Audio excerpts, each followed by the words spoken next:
Okay, good morning to our parents and our grade 12 students. Upon checking, we have 50 attendees at present. So, sana madagdagan pa yung participants natin. So, because of the general community quarantine that is still in place, our offices are currently closed. So, we are posting our mobile numbers. Dinidiscourage din muna po namin yung calls to the landline. So please check our numbers. Feel free to contact us if you have concerns on admissions. And later on, we'll be flashing the numbers of the registrar's office and the treasury office if you have concerns. Yeah. So our topic for today for Viewpoints, this is specifically designed for our grade 12 students of the senior high school.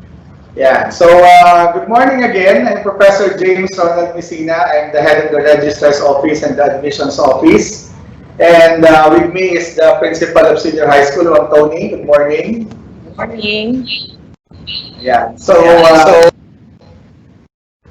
we are very happy to welcome our parents and grade 12 students for this online discussion. So definitely, under the new normal, ito na po yung magiging general conduct ng ating mga meetings for the next few months.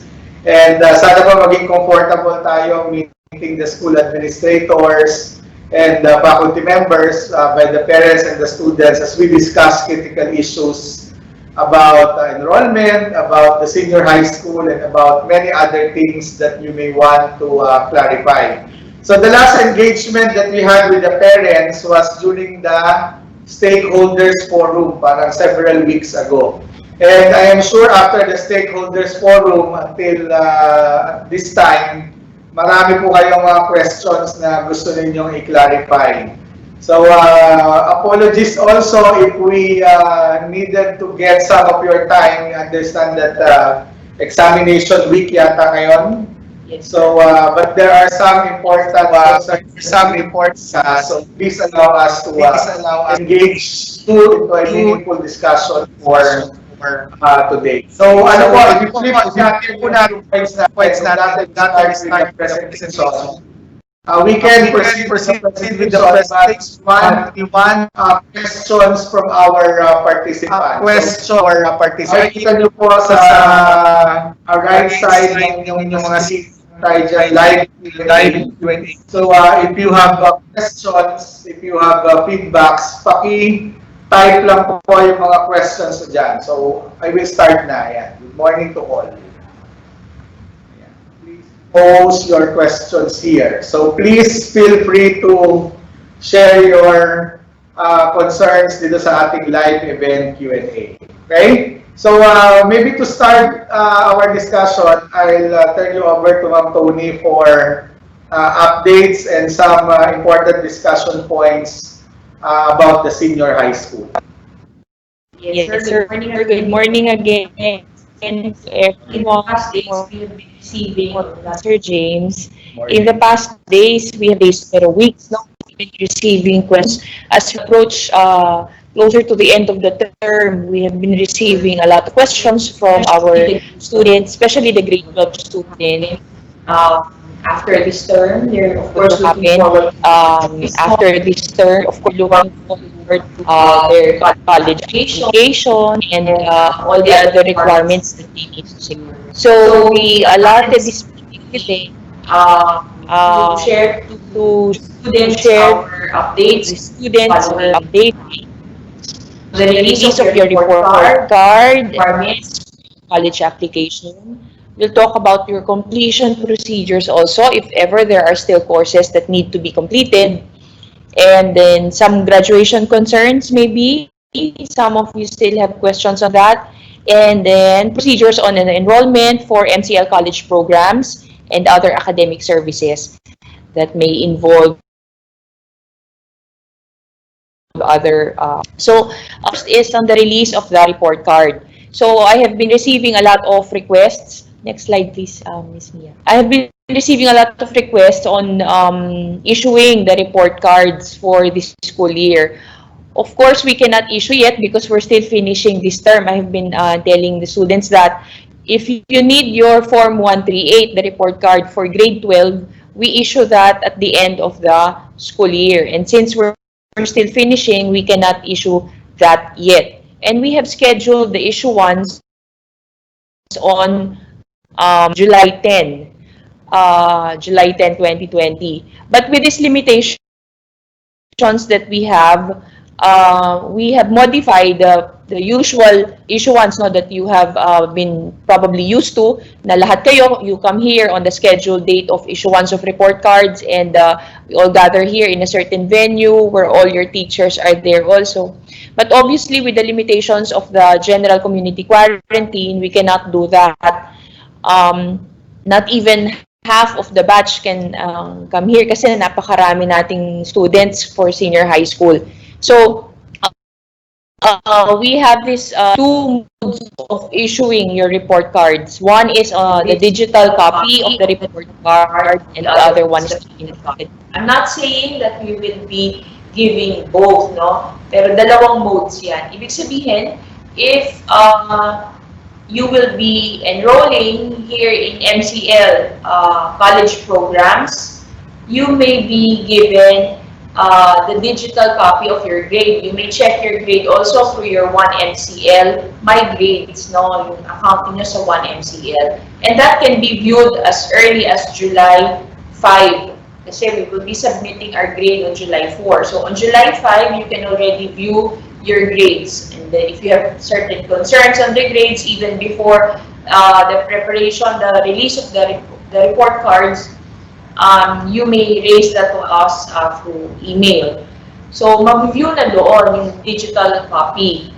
But if you will be needing the physical, the printed copy, maybe for purposes of enrolling or transferring to another school, that is the time we issue a printed copy. So, by default, we will be giving the digital copy only. Initially, you may view this in your 1MCL My Grades, no? Pero yung mga mangangailangan ng physical copy, you will have to register your name in the Google link that we will send in your BBL accounts sa homeroom. I'll be sending a Google link where you need to register or to fill that out para ma-schedule namin kayo ng maayos kasi we cannot afford that all students, hundreds of you in need of the physical copy will come here all at the same time. I hope you understand that we are limited by a certain number to be entertained only within a day to assure physical distancing. Alam naman natin lahat yun. So, it's going to be on a first come, first served. Of course, yung una magre-register, sila yung mas schedule na mas nauuna. So, we will start the issuance of those who registered in the Google link on July 10. So, once we have reached that maximum number of students to be served within that day, we will open for the next day, and so on and so forth. So, ibig sabihin, ang pagpunta po dito ay on appointment basis. And that appointment will be based on the registration in the Google link. After you register in the Google link, you will receive an email reply from us, and we will tell you the schedule when you can come here to claim the physical copy of the report card. So, klaruhin ko lang po, yan po ay hindi po namin yan kagustuhan. In as much as we want to welcome all our parents and students, gusto po namin yan ever since. We want to talk to you, we want to meet you in person so that we can clarify things. But I think that's one of the challenges under the general community quarantine, that we have limited capacity to accept. Actually, kaya po hanggang ngayon close yung aming mga offices dahil we do not want MCL to be the reason for people going out of their homes and break the quarantine protocols dahil kukuha ng documents. So, mahirap po, definitely, pero sabi ko nga po, yan po yung mga dapat natin i-adjust. But I would like to assure the parents and our stakeholders that all the services of the Registrar's Office and the Treasury Office are actually intact. Meaning to say, you can request for documents. We have processed hundreds of TOR certification requests. for grade 12 students who will be using them for any legitimate purpose. Lahat po yan ongoing. So hindi po naging cause of delay yung pandemic because nakakapag-issue po tayo ng documents online.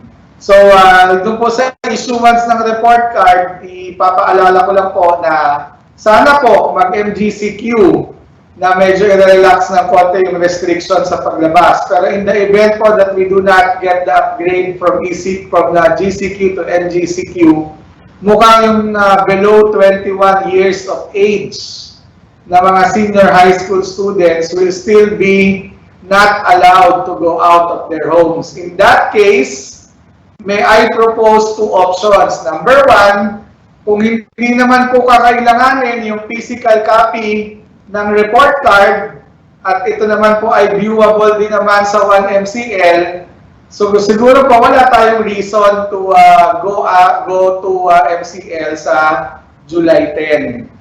So, sino po itong mga to? Yung sabi ni Stoney, yung mga hindi naman lilipat ng school, isang cabinet lang yan sa registrar's office, so hindi nyo na po kailangan magpasa ng mga documents. At kung yung feedback lang on the grades ang kailangan, you can view that at MCL. So, it's actually more convenient for some of our grade 12 students na hindi na kailangan pumunta dito to get the physical copies. Pero don't get me wrong, baka sabihin nyo po ay pinipigil namin kayo na lumipat. Hindi po, karapatan nyo po yan and we recognize that. So if you will be needing the physical copy, then we need to have some procedures to control the crowd for July 10. And that's why we are implementing an appointment system for the claiming of the physical copies of the report card. Ngayon, kung tatanungin niyo po ako from the point of view of the registrar, kailangan ba talaga ng physical copy kung lilipat ng school? Siguro po sa kanila, kasi kami po tumatanggap kami ng electronic copy ngayon, kasi nga po ay ayaw natin i-disturb yung community quarantine standards. That's why for students of other schools and universities na lilipat dito, magsisimula dito, magta-transfer dito, we are accepting electronic copies. And we'll do the same for our grade 12 students. That's why we are saying na hindi na po kailangan pumunta to claim the physical copies for those who will be continuing at MCL for college. Okay po? So, para lang po malinaw yung at ma-level natin yung ating expectations on the digital copy and the printed copy. Pero 100% sure po, yung printed copy po na yan ay kaya kukuhanin sa amin ay dahil requirement siya doon sa school na lilipatan. Bukod po doon, if you are familiar with the report card, sa babang portion po doon, meron po yung recommendation from the school registrar stating that the student is eligible to transfer to another school, meaning wala siyang naiwang atraso, wala siyang naiwang accountability sa school, kaya sinecertify na pwede siyang mag-transfer. And that is, that can only be done, the certification, through the printed copy of the Form 138. Ito po yung lagi kong sinasabi from the start. Iba po yung Form 138 sa Form 137. Ang kukuhanin po ninyo sa amin sa July 10 ay Form 138. Hindi ko lang alam sa paggawa ng edukasyon bakit hindi pinaglayo yung numero ng 137 at 138 para hindi nakakalito. Ang 138 po, binibigay po ng school at the end of the academic year. Yung Form 137 po ay school to school. So, ibig sabihin, don't expect MCL or any other school to issue Form 137 to you unless the school, yung lilipatan yung school, ay nagbigay ng request na sinasabing entrust to the bearer. Pero ang default po niyan, the Form 137 is supposed to be school to school. Alam po yan ng, kasi Ma'am Tori, mga minsan nakikipagtalo sa mga frontliners natin. At sinasabi nga kasi nire-require ng school na to para lumipat siya, hindi daw matatanggap pag walang 137. Mali po, 138 po yun. Yes.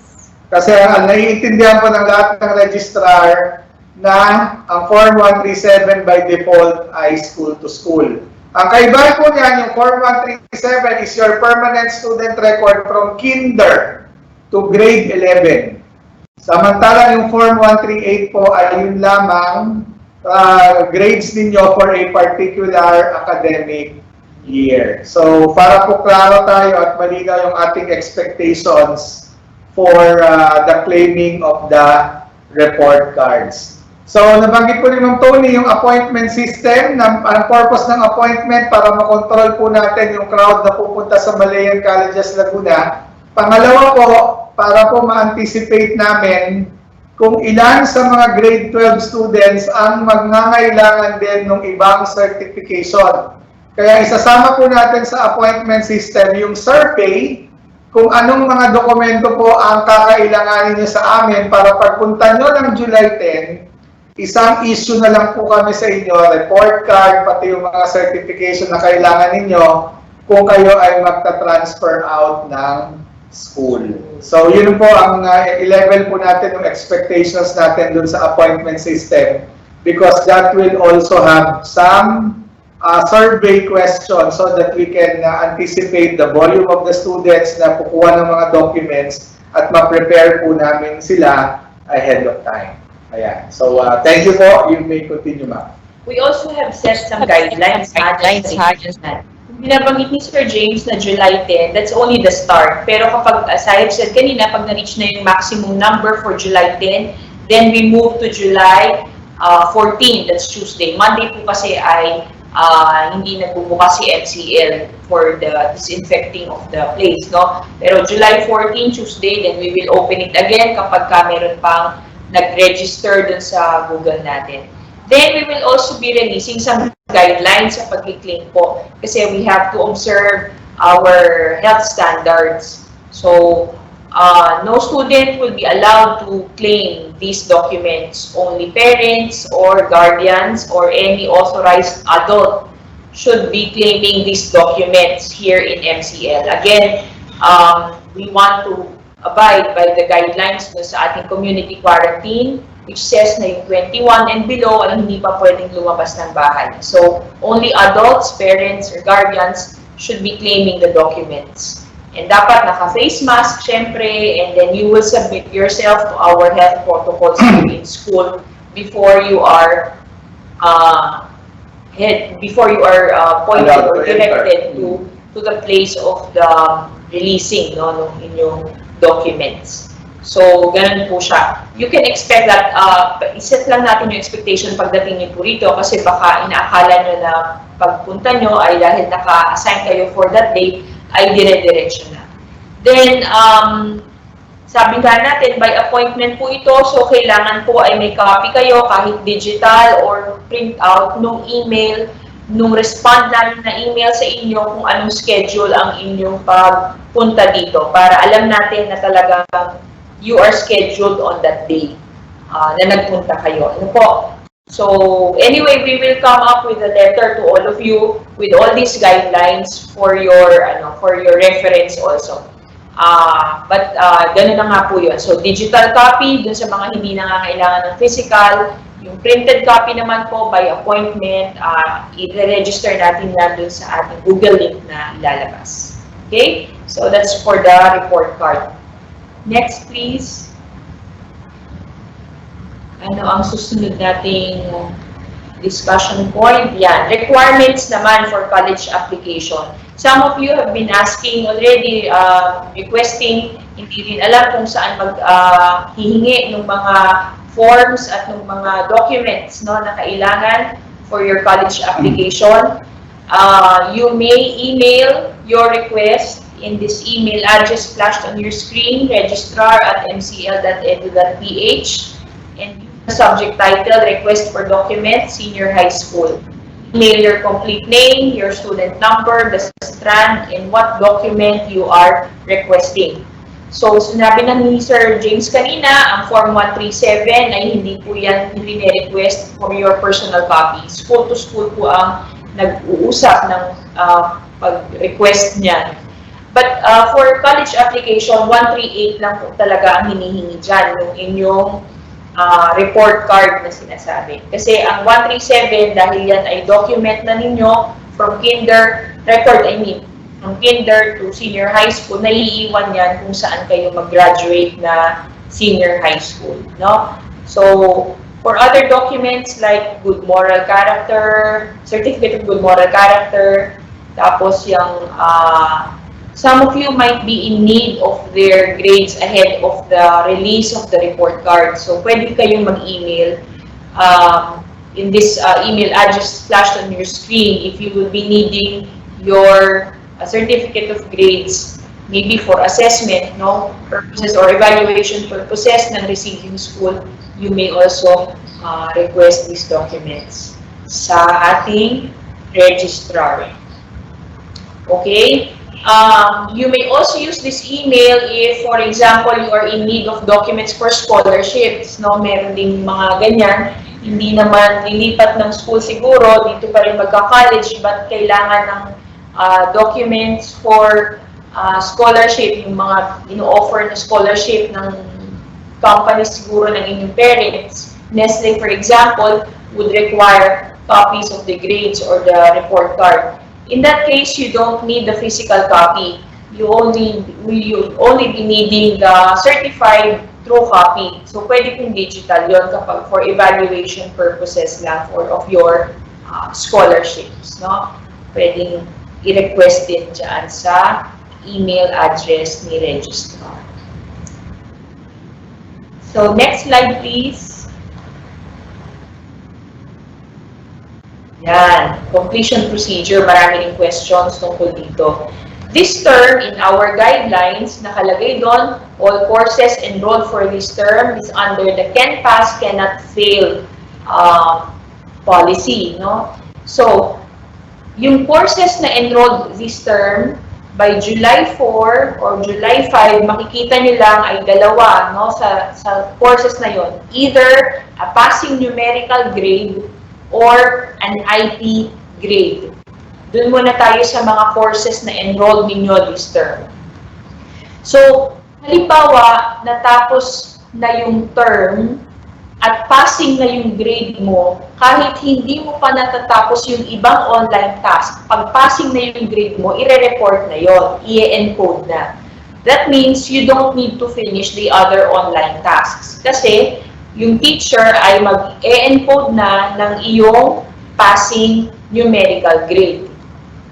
So, sa extended learning time, hindi na pwedeng pataasan yung grade na yun. Sasabihin mo, ay gusto ko pang tapusin yung iba kong task kasi may extended learning time naman. Kaya lang may grade na ako. Pwede ko pa bang pataasan yun? Hindi na, ha? I've been receiving a lot of questions in that nature. Kapag na-report na yung grade mo sa July 5 sa 1 MCL at may passing numerical grade ka na, that's the end of your engagement for the course.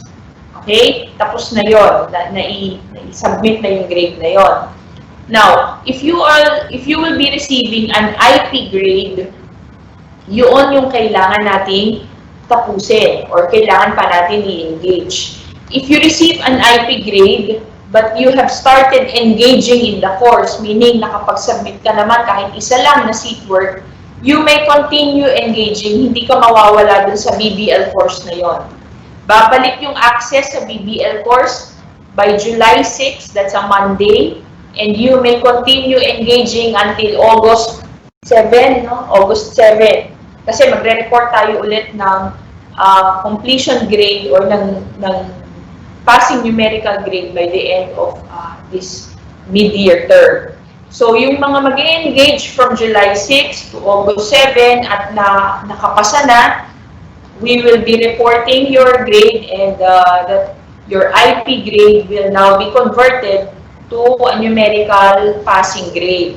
So, you will be able to start college ng August. No? Wala ka ng IP sa senior high school. Matatapos mo na yung senior high school within that period. Now, what about if you will receive an IP for your courses this term kasi hindi ka talaga nag-engage, hindi mo nabuksan o wala ka talagang nasagutan dun sa course na yon? Well, that means that you have to be added in that course sa first semester. So, meaning mag-e-extend ka ngayon sa first semester. In the guidelines, we have set there magsisit in, quote and unquote, magsisit in sa first semester, yung mga IP grade at for students with IP courses, but no engagement. But since we know that there is no face-to-face, this coming semester, at least, wala namang face-to-face, so hindi ka makakapag-sit in. Ano yung magiging in place of the sit-in arrangement? You will be added in the regular course for first semester. So, aalisin ka na namin dun sa BBL nitong third term, dun sa course na yun kasi wala kang engagement dyan. And then by first semester, we will add you in that same course pero sa regular section na. So that you can engage again with the lectures, with the tasks, no teacher for first semester. But that doesn't mean you need to enroll that course kasi yun ay yung extended learning time for students with IP grade na no engagement. Okay? Hirap lang dito kapag grade 12 ka nga dahil may no engagement ka, you have to extend for one whole semester. Kasi that is the engagement period for the course na naka-IP for this term, no? Since hindi ka naman nakapakinig siguro ng lecture this term, hindi ka nakapagbasa ng mga modules, ng mga lectures, wala kang nasagutan, you will have to extend sa first semester to engage in these courses. Alright, so yun yung dalawang grade ng IP natin, ha? Yung may nag-start na ng engagement, pwedeng ituloy sa mid-year, starting mid-year, para matapos before tayo mag-open ng another school year for college. But if you have totally no engagement until the end of the term, mag-extend tayo for one semester so that you can convert the IP grade to passing numerical grade. Okay, now let me go naman ito sa C1 and INC and the C2. Itong mga tong grade na yan, hindi niyo yan marireceive this term. We will not be issuing C1, INC, and C2 grade this term. So, kung may nakikita kang ganyan na grade, na-receive mo siguro yan yung first and second term at hindi mo pa rin complete this third term. So, what will happen? Yung mga for completion lang, removal exams, yung C1 and INC, you may complete this, kahit naman ngayon, open ang completion yan eh, you may complete this kahit sa mid-year term, no? So, means you will just be communicating your intent to complete kasi nagsischedule tayo ng removal exam. So, hindi ka nakakapag-attend at hindi ka nakakasagot dun sa mga scheduled removal exams, kailangan mag-reach out ka na sa teacher, no, during the engagement ng July 6 to August 7. You may email the teacher and then express your intention to complete para mabigyan ka ng completion task. And once that is passed already, then you will be instructed to pay the completion fee, yung minimal fee natin na 50 pesos para ma-encode yung iyong completion and C1 and INC. C2 is different kasi kailangan niya ng re-enrollment. So, kung hindi mo na-enroll si C2 this term, sa next semester na yan pwedeng i-enroll. Wala ng enrollment ng remedial ngayong mid-year term. We would like to dedicate this mid-year term kasi dun sa preparation ng ating mga teachers.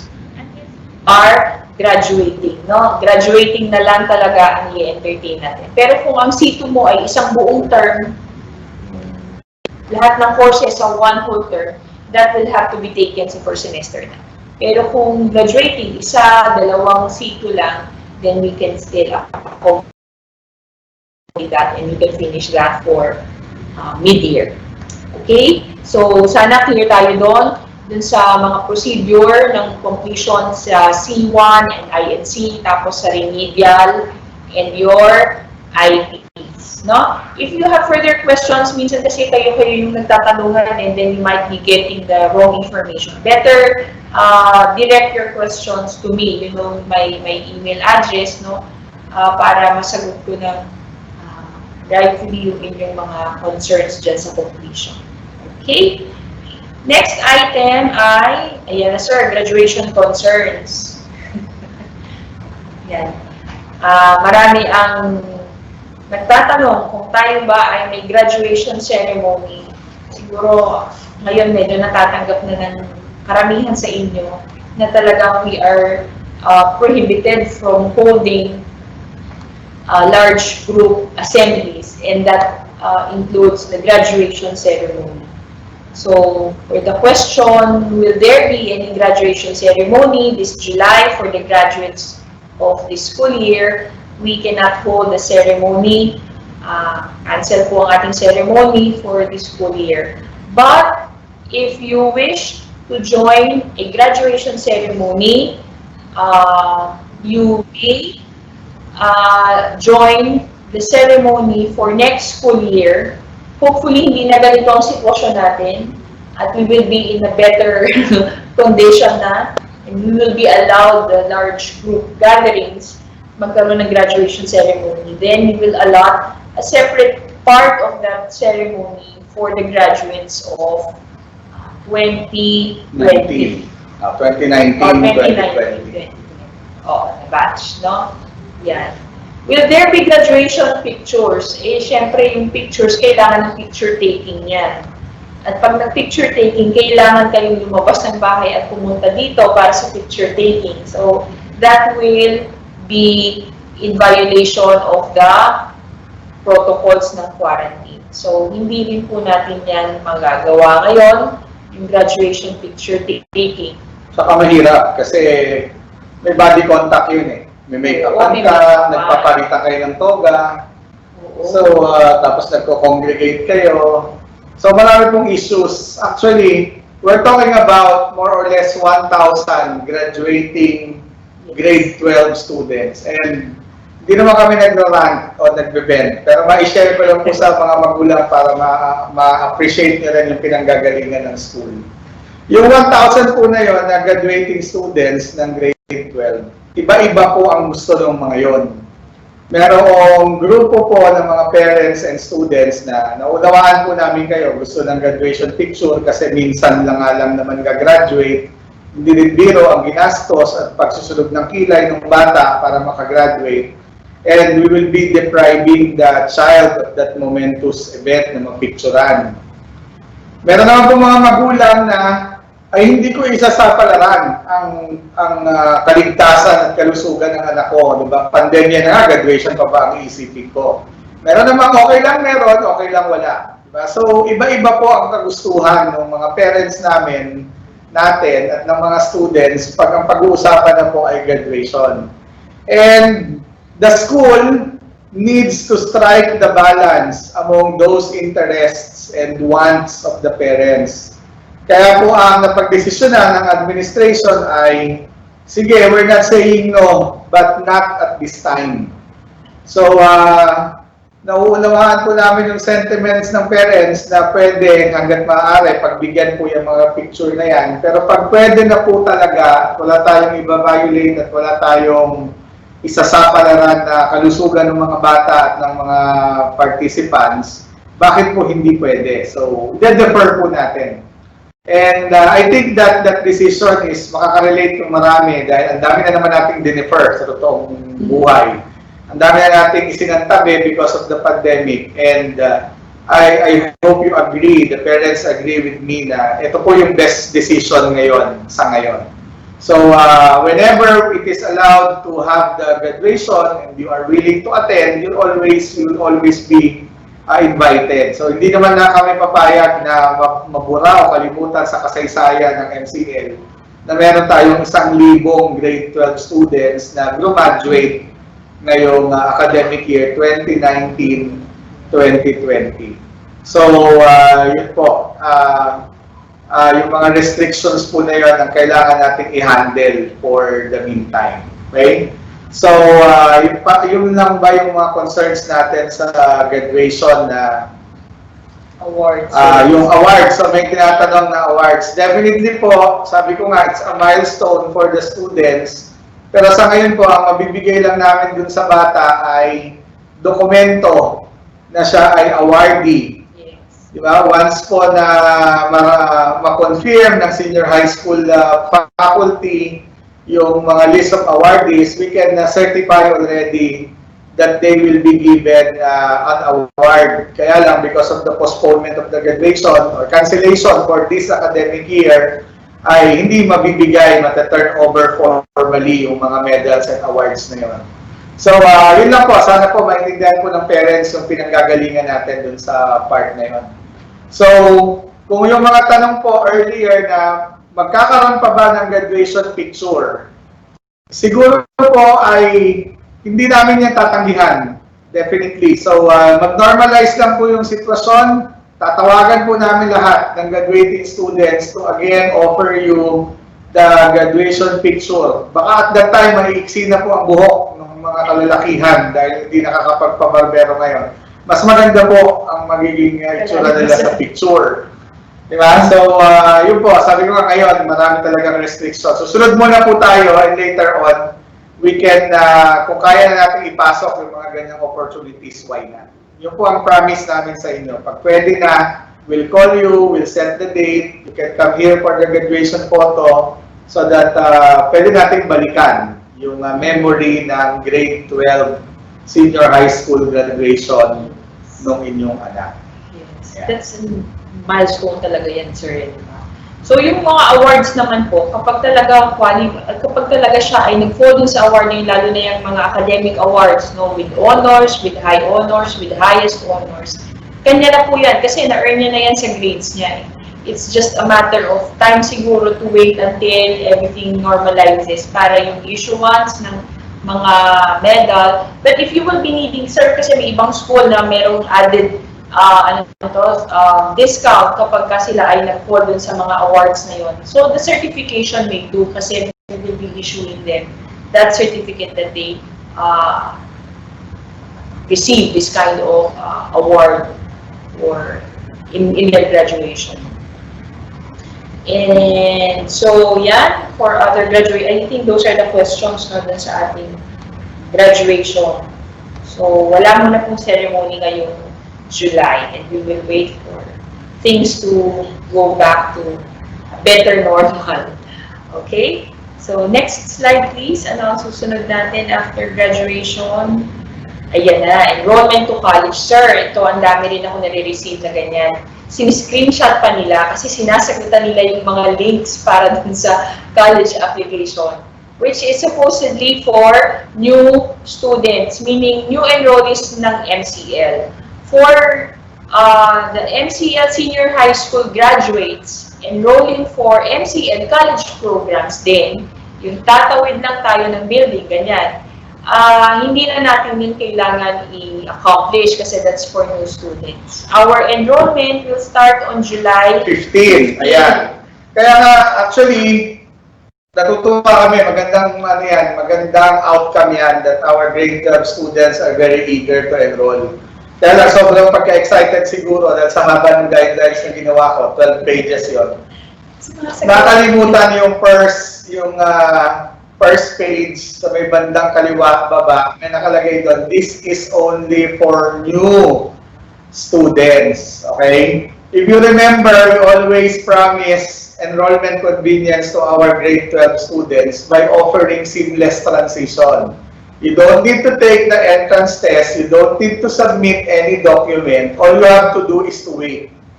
Diba? Wait for what? Wait for your grade 12 report card to be issued this coming July 10.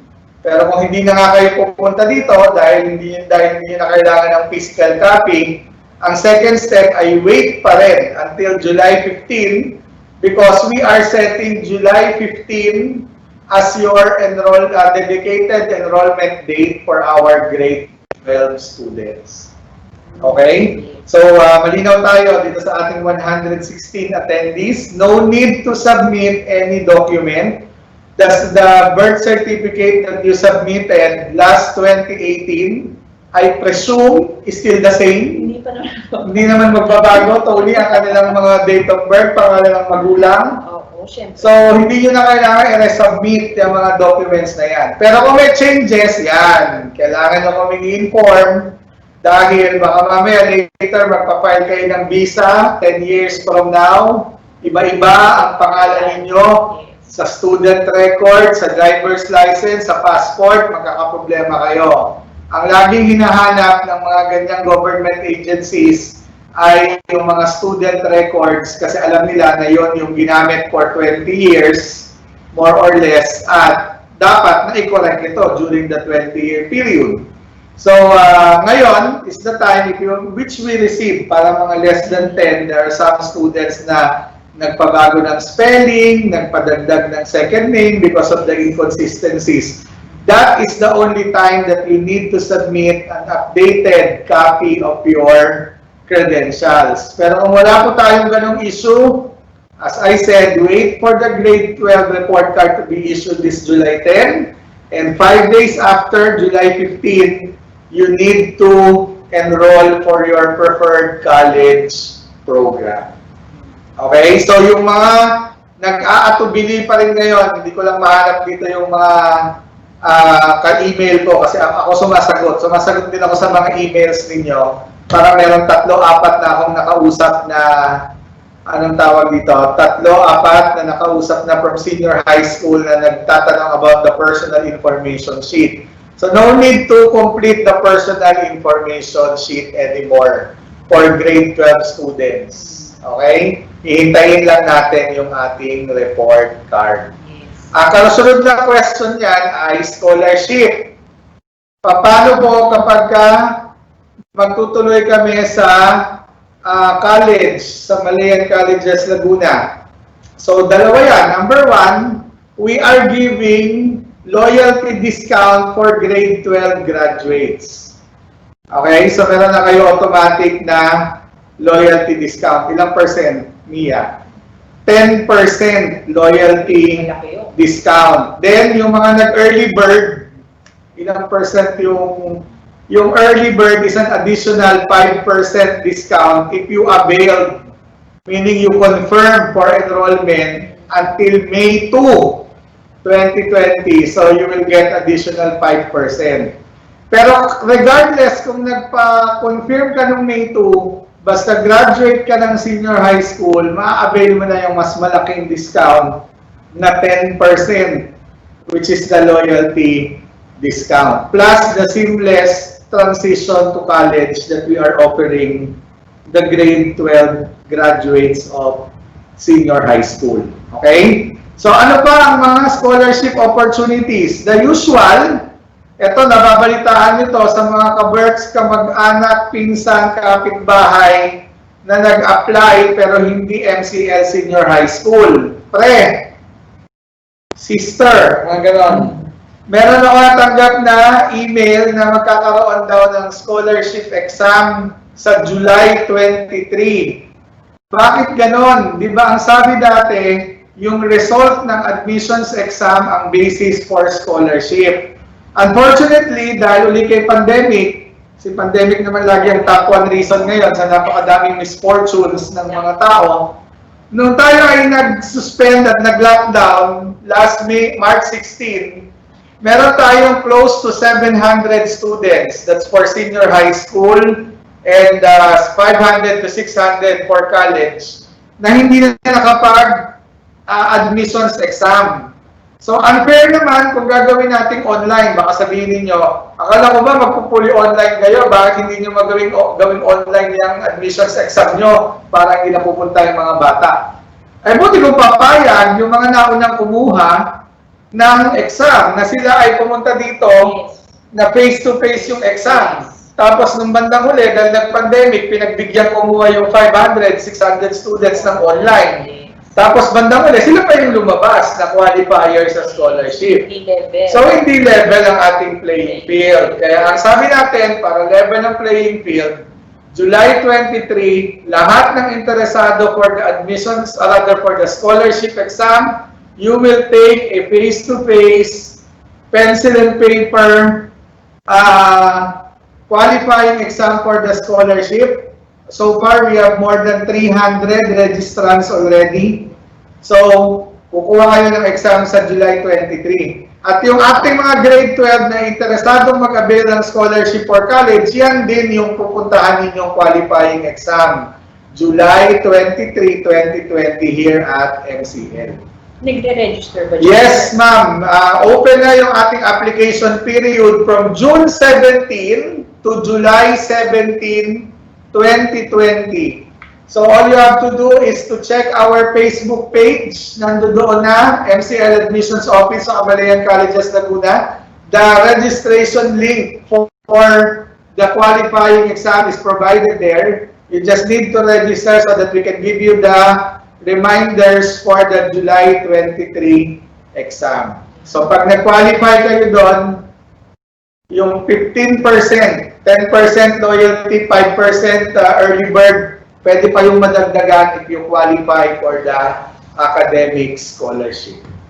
Okay? Graduate ng MCL Senior High School, nagka-qualify dyan sir. Yeah, and we have a good number. Thank you for noting that. We have a good number of freshmen and sophomores who graduated from senior high school na hanggang ngayon na mi-meet nila, nakikip nila yung scholarship provided for academic achievers. So, yan. So, pwede po yan. Definitely, that opportunity is also open to grade 12 students of MCL.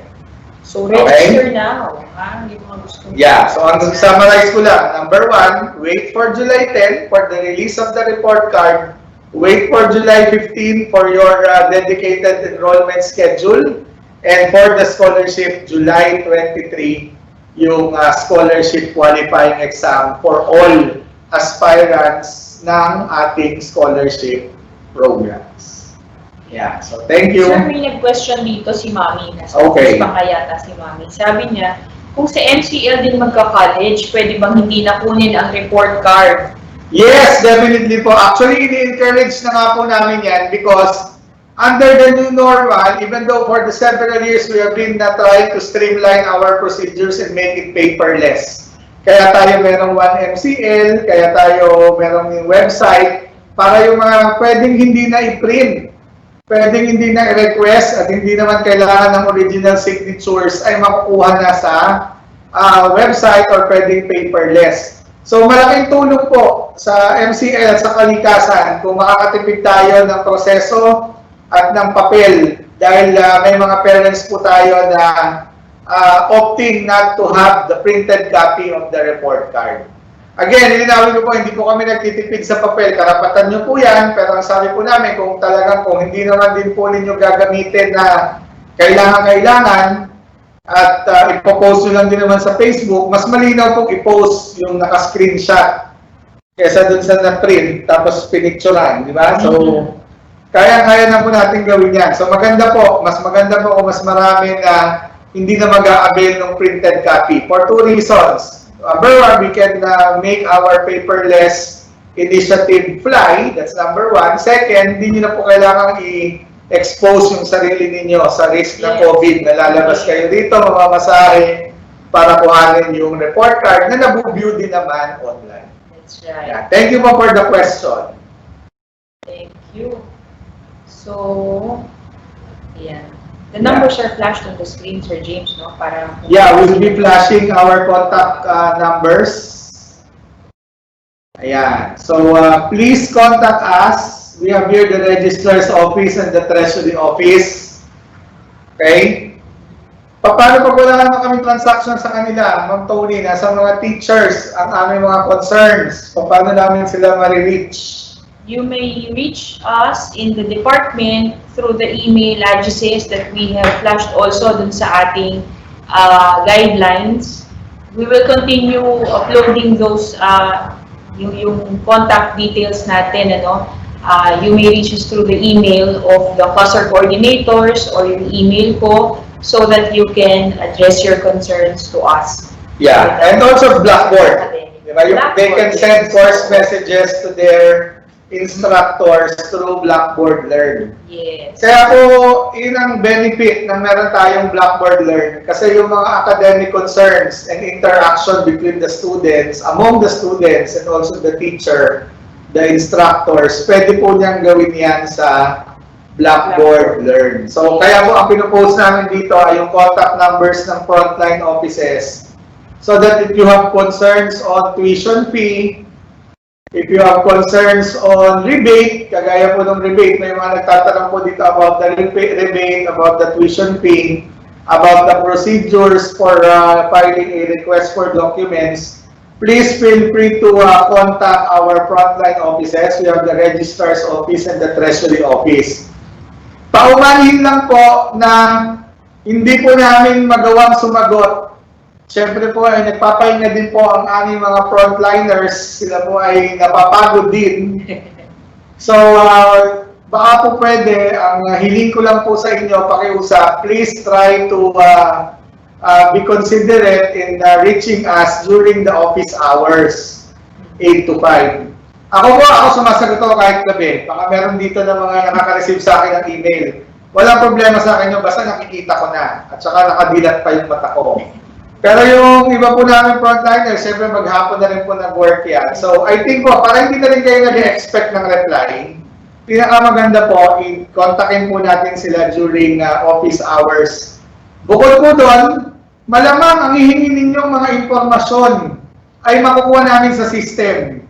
So pag wala po sila sa opisina, nasa bahay sila at tinawagan nyo sila dahil mobile yan, wala din silang mabibigay na information sa inyo. So tas magagalit kayo,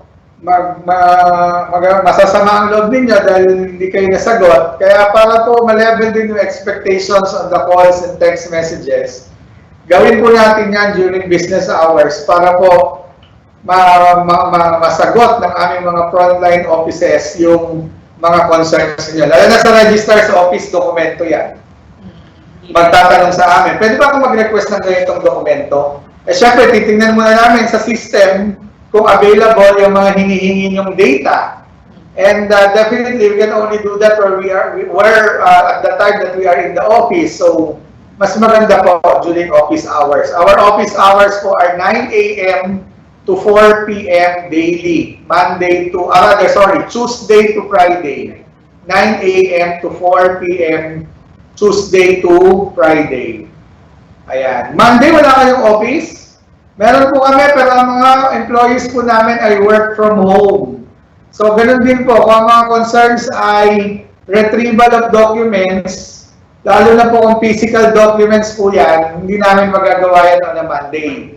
Even though we have SharePoint, ibig sabihin, yung mga documents po ninyo, marami na po. Nasa mga 80% naka-archive na yan sa SharePoint so we can access that at home. Pero meron po yung mga forms na pinilapan ninyo. Halimbawa, bigyan ko ng example. Nag-request kayo ng certification noong January. Diba? Nag-request kayo noong January. Hindi nyo na-claim dahil nagtaal. Nung i-claim mo na, excited ka nang i-claim, nag-COVID. So hanggang ngayon, hindi mo pa na-claim. Tapos tumawag ka dun sa mobile number namin, ang sabi, naku, hindi namin alam kasi yung form mo nasa office yun. Hindi naman namin ini-scan yung mga forms, di ba? So tatawag kayo ngayon, maiinis kayo dahil hindi kayo masagot kasi wala kami sa office at the time. Pero yung request niyo for grades, lahat yan, nasa system yan, ma-generate namin yan kahit naka-work from home kami.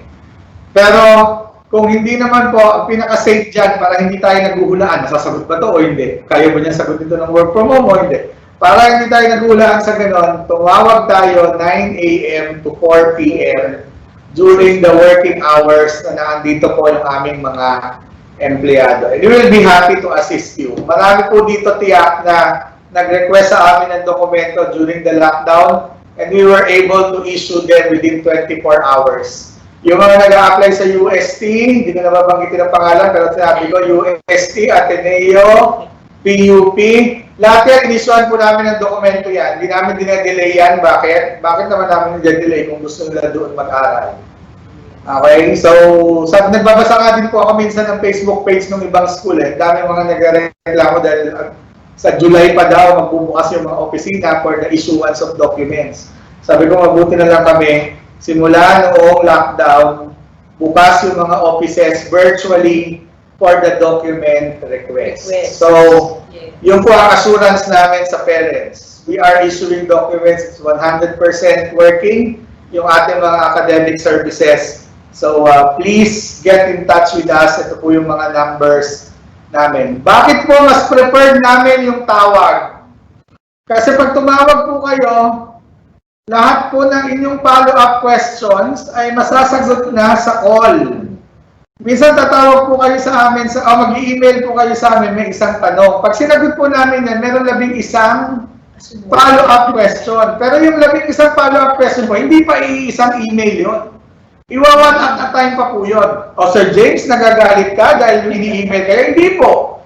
Kaya lang po, sa dami ng batuhan natin ng email, nakakalimutan na rin tayo kung anong nasagot. Diba? Samantala kung tayo po ay nagtawagan, nabigyan namin kayo ng direksyon, nabigyan namin kayo ng instruction, at bago po i-end yung call, nagkaintindihan tayo on how we can proceed. Bukod po doon, yung instant reply na inaasahan po natin ay makukuha natin. Yeah. So, again, we are happy that you are seeing us in the windows. We can have a short or kahit hindi short na chat.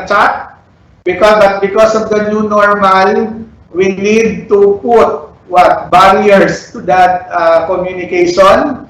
That's why we are opening our mobile phone numbers to assist our own students, our current students, and for this group, most specifically our graduating students. So tawagan niyo po kami.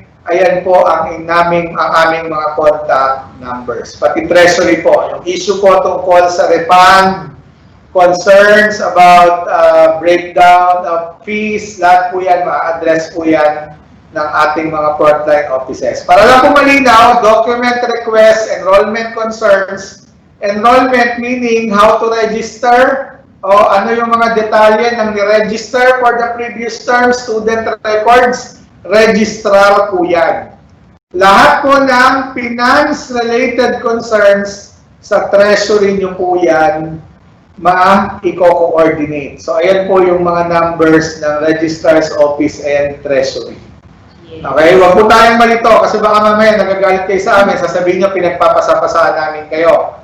Linawin po natin yung hatian ng inquiries para makasiguro tayo na ito ay babagsak sa tamang departamento o opisina. So, if it is about documentation, certification, enrollment concerns, it's the registrar's office. But if it is finance-related, treasury office po yan. If it is academic-related, then it should be sa senior high school department, which, as said by Ma'am Tony, ang course instructors, makokontakt through course messaging and email sa Blackboard Learn. Ang mga coordinators at ang principal ma-reach through email. Okay? Huwag muna po tayo mag-landline sa mga panahon ngayon dahil wala pong sumasagot sa landline. Okay po? Question, sir. Yes. Paano magbabayad ng mga balance pa, yung mga settled charges sa website? Kasi yung iba ay hindi ganun ka-confident sa mga off-site payments. Yeah. So, yeah, medyo marami akong ka-diskusyunan at ka-counseling dyan sa bagay na yan. So, sabi nga po namin, wala nga pong problema kung pwede na pumunta kayo dito at magbayad. Mas maganda yan, mas gusto yan ng treasury office namin. Bakit? Nagkaliwaan. Yan ang term di ba? Kaliwaan kayo ng bayad, nagbigay ng resibo, na-post yung payment, nag-reflect sa 1 MCL. Yan po yung normal dati. Ang new normal po natin is, kailangan natin bigyan ng tsansa yung online o yung mga remote processing of transactions. Bakit? Kasi sinasabi nga ng China, isa daw sa mga strategies kung paano na-contain ang virus, nasa sa inyo na yun kung maniniwala kayo, ay hindi sila binawasan nila yung paggamit ng cash, yung pagpapasa-pasa ng pera, kasi yung pera nahahatsingan, di ba, na-i-infect, tapos pinapasa sa tao, so napakalaking risk. Kaya meron silang debit card, meron silang cashless transaction. Sa Pilipinas po may ganyan din. Meron tayong PayMaya. Meron tayong RCBC online. Hindi nyo kailangan pumunta sa MCL. Pupunta lang po kayo sa M. Luwilier, sa Cebuana Luwilier, or sa RCBC branch na malapit sa inyo. Pwede po kayong doon magbayad.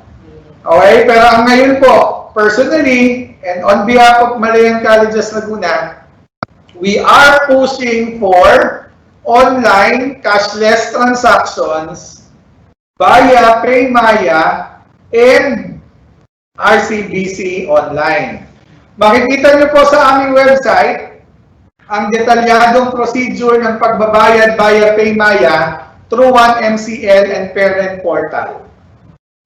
Kapag kayo po ay old students and parents of old students, definitely you can pay via one MCL using the PayMaya option. The other one is if you have bank account, if you have account in RCBC, you can pay it online via bills payment. Ulitin ko po, hindi deposit. Bills payment po through RCBC. But if you are still uncomfortable with those suggestions, ulitin ko po, suggestions po yun, pwede po kayong mag-drop by sa Cebuana Luwilier, M. Luwilier, or RCBC branch. Kasi sa totoo lang, meron talagang mga parents na hanggang ngayon naghahanap ng resibo. Yes. Yung physical na resibo. Ang sabi ko nga dyan, ang tawag po dyan ay WBT. Walang basagan ng trip. Eh kung gusto niya ng resibo, di ba? At gusto niya talagang pinapay yan. At may proof of payment siya. So walang problema po yan. Ang suggestion ko, pumunta kayo ng Luwilier, pumunta kayo ng RCBC. Siguro naman po kung nakatira kayo sa outside Cabuyao or within Cabuyao, unless nakatira kayo sa Pulo o sa Adelina na malapit sa MCL, tiyak na may madadaanan kayong Luwilier. Mas mauunan yung madaanan yung Luwilier at yung RCBC branch bago kayo makapunta sa MCL. So, mas convenient pa rin po doon. Ang next issue siguro, kasi ang daming pila. Diba? Dito rin po, pag nagbukas po kami, mas mahaba pila, mas maiinis po kayo. Kasi ang counters natin dito, 5. Ang RCBC po, hundreds po ang branches niyan sa Calabarzon. So, mas convenient pa rin po yan. Plus, yung more than 300 branches ng Luwilier. So we are trying to make payment convenient for our parents. Siguro po ang suggestion ko lang po sa ating lahat, payo kaibigan, let's give online transactions a chance. Kasi mukhang yun po ang dapat natin i-master ngayon, yung shift of our mindset so that we can give online banking, online processing of transactions a chance, not because of anything else, but because that is the new normal. Ayan. So yun po yung aking konting pakiusap sa ating mga parents. Kaya marami po kami mga nasasagip. Ano ibig sabihin? Bigla nag-i-email sa amin, ay okay, napaka-convenient pala talaga ng PayMaya, o kaya naman ay online banking, o kaya naman ay payment through online channels. And definitely po, yun yung sinasabi namin na sa umpisa lang po yan mahirap. Pag binigyan po natin ng chance yan, we can maximize the benefits of these off-site payment channels. Kaya total, nabanggit na rin lang ni Teacher Tony na may mga inquiries about payments. Lahat naman po ito ng school, hindi po ito MCL lamang.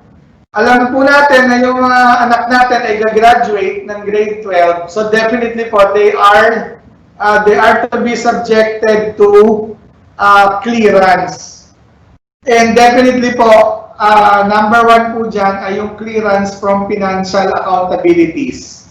Unfortunately po, we have a policy that we cannot release the report card kapag meron pong mga unpaid balances yung ating mga magulang o yung mga bata, yung kanilang mga student account. So we would like to request the parents po to get in touch with our treasury office or check the parent portal or the 1MCL of our students so that they can be updated about the running balances of our students.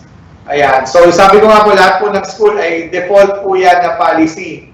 Ang gusto lang po namin gawin ngayon ay paalalahanan po. Kasi kahapon, Tony, kausap ko yung treasury office. Yan din ang kanilang daing. Yes. Wala daw payments na pumapasok buong June at May. Sabi ko, siyempre pandemic. So, but definitely, ayaw naman po naunawaan po namin kayo kaya hindi rin namin kayo kinukulit ng buong May at June. Iba, may mga narinig ako, may mga text brigade pa to remind the parents of their dues. We're not doing that. We're not doing that. And we're only giving the reminder now, we're not reminding about the payment, we're reminding about the policy. Di ba? Na yung graduating po natin ay will be subjected to clearance. So, at number 1 po doon ay yung financial accountabilities ng mga bata. So, ang sigurong sunod na tanong dyan ay, kailan ang deadline? Diba? So, ibabalik ko po sa inyo ang tanong, kailan po ba kayo magbabayad? At kailan nyo po ba kailangan kuhanin yung report card? That's right. Yeah, kasi kung hindi nyo naman kailangan ng report card sa July 10 at wala din naman po muna pambayad, sabi nga namin, hindi namin kayo kukulitin dyan. Pero yun po, hindi namin siya mare-release. At napakadami po namin cases na hindi naman sa amin na school, kundi from other school na 3 eskwelahan na pala yung utang ng bata. Napapakiusapan lang yung principal na i-release yung report card. Pumayag naman si sister. So, na-release yung report card, lumipat sa kabilang school. After 2 academic years, gano'n naman uli yung utang, lumipat sa kabilang school. So, pagdating po dito, nagsusumbatan yung 3 eskwelahan. Bakit po tinanggap? Hindi ba ang usapan sa DepEd, huwag kang mag-release pag may financial accountability at huwag mong i-transfer sa LIS. So, gano'n po, iniiwasan po natin yung gano'ng kaguluhan. Total, alam din naman po natin yung procedure at alam din po natin yung policy yan sa bagay na yan. So, huwag niyo po masamain, that's only a reminder po from our end that we have a policy on that and may clearance po yung mga bata. So, para na rin po hindi magugulat yung ating mga parents. Okay? So, thank you very much po. Yes. Before kasi, sir, during that date of the release of our report cards, the Treasury Office is open to accept payment so that they will pay here and then they will proceed to the venue of the releasing of report cards.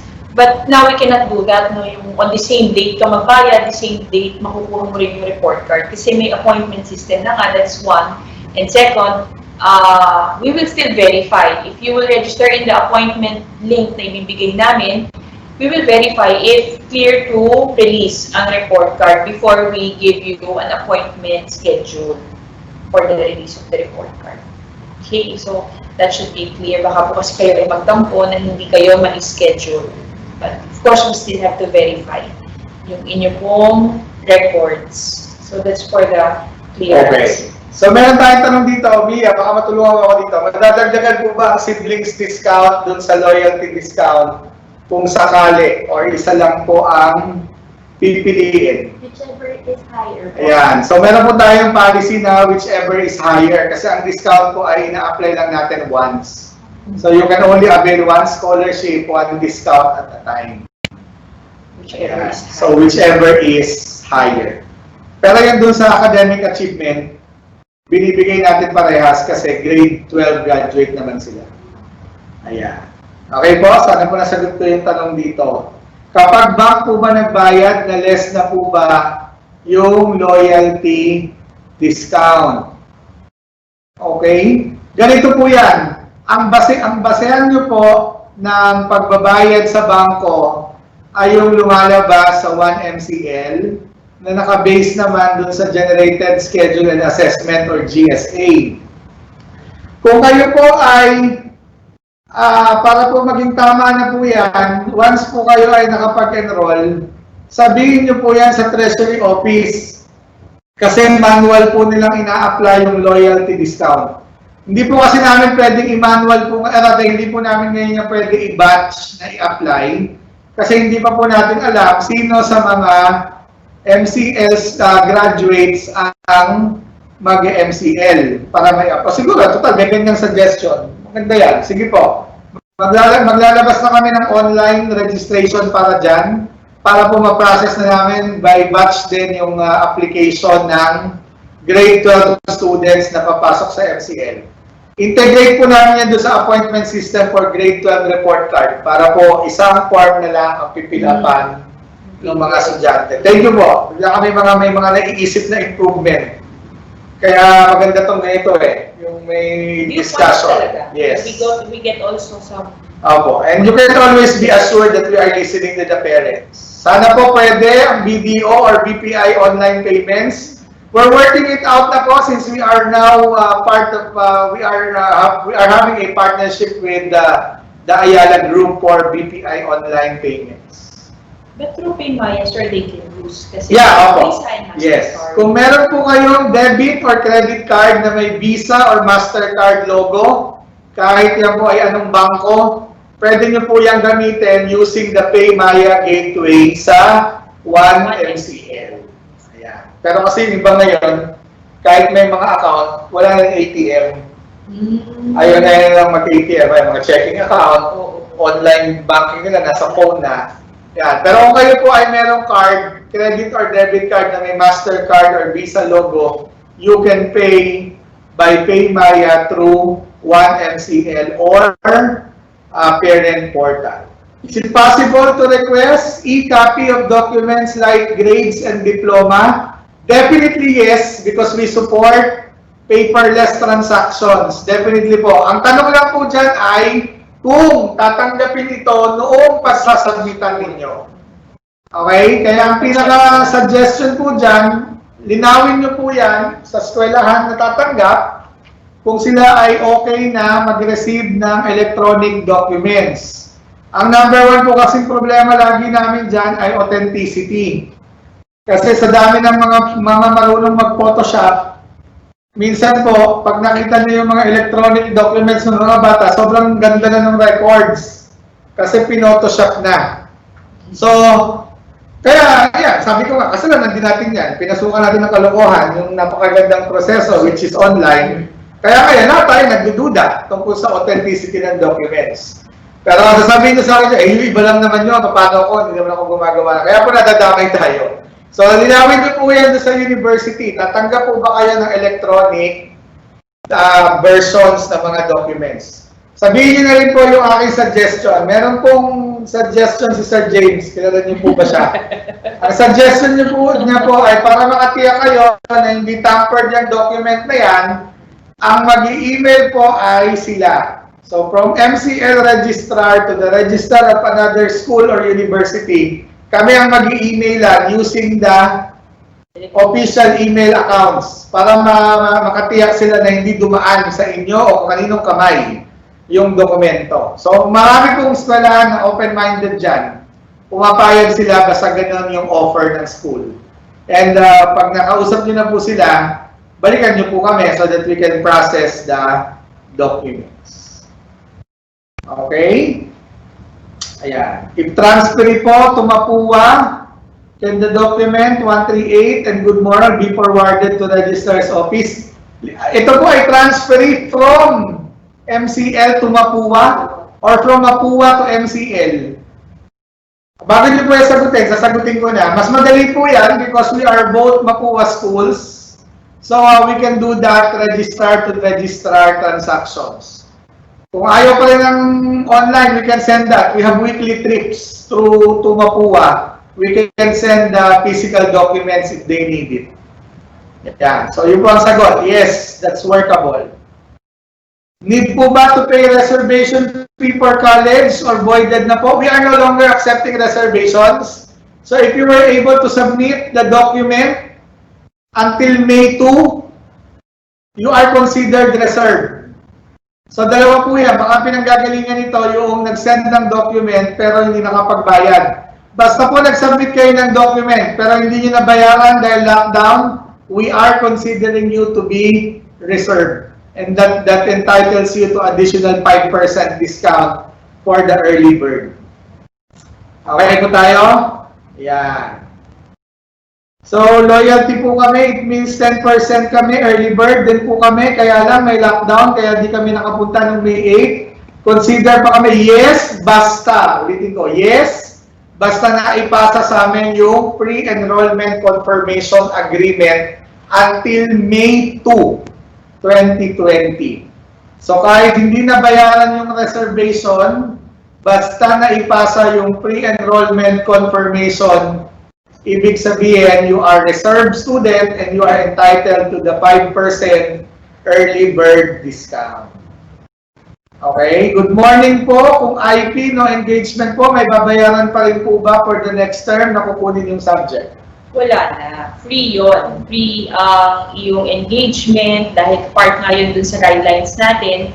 So sa IP na with no engagement, we will include you in the course for next semester, for the first semester, you have to stay there and engage for one whole semester. Yung first semester natin running ng August to December. So kapag kayaan ay naipasa mo na yung course na yan ng IP, then you can finish by first semester. But you don't need to enroll it. Dahil i-convert lang natin yung IP grade mo to a numerical passing grade. So, there is na. No need to enroll. Pero sir, baka kasi in relation to the discounts or rebates, no, yung mga IP with no engagement, hindi na sila magpa-qualify dun sa ating discount or sa rebate this term. Kasi magagamit yung kanilang discount at rebate for next semester. Yeah, as they join the class again. For free. For free. Yan. So, ayan nga po yung sinasabi natin na intervention. We were overwhelmed. Sabi nga ni Mia, overwhelmed siya. With so many issues brought about by the pandemic last March, that we were all unprepared to go online with almost everything, di ba? So, yung mga estudyante na walang internet subscription, yung mga households na walang internet subscription, yun yung argument. We cannot engage. You shifted fully online, so we cannot engage. Sabi naman ng school, what will we do? What will we do? Inabutan tayo ng pandemic sa day 2 of the new trimester. And we have 1,000 students who are graduating. Pwede ba natin sabihin na sige, anong tawag nila doon? Term freeze. Huwag muna kayo graduate. Tayo natin mawala yung pandemic. Paano pala kung bumigay yung MCL noon dun sa term freeze nung March? Di mo lang nangyari. Ngayon, wala pa rin vaccine ngayon. Di term freeze pa rin tayo. Kailan ga-graduate yung ating mga estudyante? So, only to find out and only for us to realize that we are deferring. We are deferring everything, including our problems. We're not solving it. So, yeah. Kaya ngayon, good news. Ang pinag-uusapan natin, good thing, which is graduation, completion of grade 12. Kasi, binigyan natin ng chance, yung online learning. So, lahat po yan, naiintindihan po yan ng eskwelahan as early as March na may mga ganong grievances. That's why we suspended several times. Once or twice, we suspended. Because we want to give the parents, the children, the chance to cope with yung shock of the pandemic. And later on, sabi ko nga, pumunta kayo ngayon sa SM, nagkakaubusan ng laptop. Diba? Noong May, noong June, anong sabi ng Globe, anong sabi ng Smart, naubusan sila ng stock, dumating lang noong mga mid-June na, or early June. Kasi nag-adjust din yung mga tao.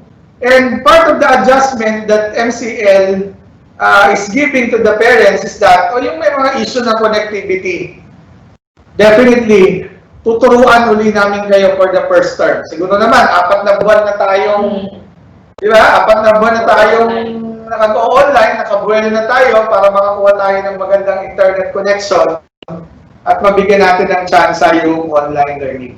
Again, you may not agree with me, but yung sinasabi ko lang po yung perspective ng school, and sana po, maasa po ako na naintindihan po natin yung, yung part na yon, that this is the new normal and we need to give this a chance. Otherwise, dine-defer lang po natin ang dine-defer, tapos yung problema natin sa dulo, doon pa rin. At ang nangyari doon, maraming nasayang na resources, pero hindi na natin maibabalik yung isang resource, which is time. It's very important. Lumipas na yung 4 na buwan na hindi tayo nag-enroll, lumipas na yung isang term na hindi tayo naka-earn ng credit, nahuli na tayo dahil hindi tayo nag-adjust. Sasabihin sa akin ng iba, hindi, mas mahalaga yung life. Oo nga po, di ba? Kaya nga suspended. Because we do not want you to go out. Second, the Department of Education has said that the next year, even though this is for grade 12, yung mga incoming grade 11 and 12, kasi kayo magka-college na, fully online na yung gagawin sa senior high school. Tapos meron din kaming good news ni Ma'am Tony, share na namin sa inyo, baka may mga kamag-anak kayo, ikwento nyo na. At mga kapitbahay, kumbinsihin nyo na rin po na dito sa amin mag-enroll. We're shifting, sige ma'am. We're shifting now to semestral. That would mean, sir, anong kagandahan yan? Especially now that we're moving to online learning for this coming school year, the semestral schedule will allow for longer time and longer engagement of the students and to really immerse themselves dun sa learning na mangyayari kahit ito ay online. Mas maganda sir talaga kasi kapag kami plano na ginagawa ang eskwelahan kaysa dun sa pagdating ng ganitong problema nga ay we don't know what will happen and we don't know what to do no, dun sa darating na school year. But I think this term has taught us a lot. When we shifted to fully online this term, we're not claiming that it was all perfect and it was all good. Of course, we were equally shocked when the lockdown was declared. And to shift to online was not that easy, but it's doable. Yes. And we were able to do it this term. We're not saying it's perfectly done, and we are still open to improving it for the coming school year. And we just feel more confident now because nung third term na nagsisimula tayo sa online, medyo hindi pa ganun ka tanggap ng marami yung online learning. But we proceeded. We knew the direction that we wanted to take. We proceeded with it. And now, yung ibang schools ang tumitingin sa online learning ngayon kung paano ba siya ginagawa. When in fact tayo ay na-practice na natin ngayong third term. Yeah. So yun nga. So everyone speaks about online learning now. We have been talking about online learning since 2008.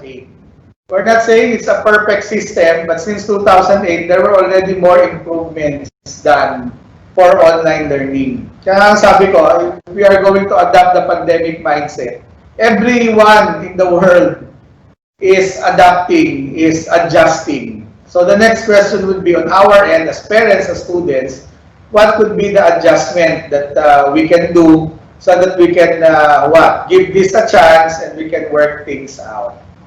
Kaya tingnan niyo po yung aming aming mga numbers na pinopost. Surpassing the limits of the new normal right here. Pati si Wisi and Dash naka-face mask. Kasi yan na po ang new normal ngayon. So ina-adjust din po namin pati ang mga mascot para po makarelate tayong lahat at makasama po tayo dun sa surpassing the limits. At take note po yung term, hindi yan past tense. Hindi yan past tense, surpassing the limits. Ibig sabihin, it's ongoing. Ibig sabihin, it's not a perfect system, it's not a destination, but we're trying to improve it every day. And definitely, we cannot have a past tense of it. We cannot have good success stories of surpassing the limits if we do not get the support from our parents, from our students, from our faculty members. Kaya hindi po kami magsasawa na makipag-usap sa mga parents and students about how we are going to do this surpassing the limits of the new normal. Yan. So may mga note po tayo dito na siguro kaya hindi nagbayad. Ito siguro guilty. Joke lang po. Si Ana. Anonymous. Anonymous. Siguro kaya hindi nagbayad ay dahil hinihintay pa yung issue about the refund kung magkano or something. Tama din naman po. Actually, kaya sabi po namin, hindi namin kayo kinukulit dyan kasi we are still yet to know the rate of the eligibility of the student for the refund after we get their final grade. At the end of the term, which is July 4. Bakit? Kasi sinabi naman po sa stakeholders forum that the rate of refund is dependent on their engagement in the classes during the third term. Okay?